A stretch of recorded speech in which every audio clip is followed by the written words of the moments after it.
Good morning mga idol. Happy Saturday sa inyo mga idol. Kaya kung mapapansin yung mga idol, si Boss Denmark ng bubong dito sa Greenwoods, Cainta Rizal. Ay mga idol, yan yung itong project na itong mga idol. Kung mapapansin nyo, na-delay po ako dahil dalawa nabuksan namin na project doon sa Valle Verde 6. Yan, at saka ito Greenwoods. Medyo ito may kalakihan din to kasi lower upper ito, baklas kabit. Saka nagre-repair po kami ng mga bakal kasi nagkakabit na sa nipa, inaayos po namin yun.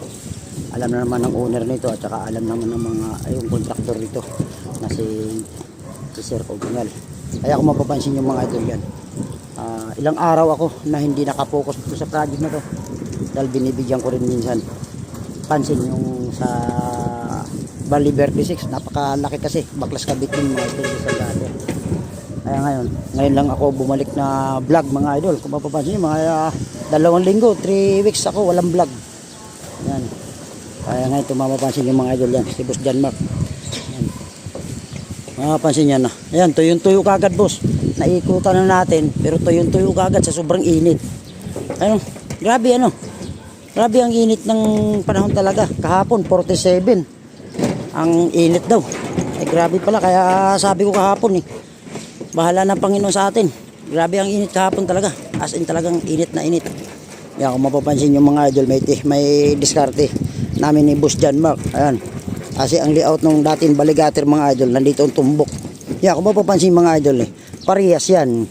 Yan, parehas yan yung buka na yan. Yan, kung mapapansin nyo, ito lang yung baligater. Pero nandito yung mismong bali ng red through line. Pero okay yun mga idol, walang problema yun. Ayun. Importante walang tulo. Mga idol, may problema ang kunting bakal nito mga idol, kaya ina-adjust po namin, inaayos po namin yung sanipa, laylayan.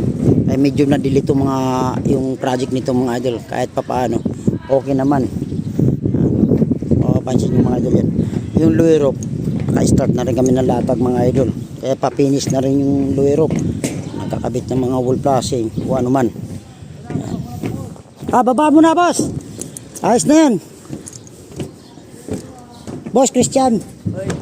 Boss Christian, yung tubig niyan ayos na yan. Ano mamaya unti-unti ka na maglinis Boss Christian ha. Yan. Tsaka magsilan ka na dyan sa mga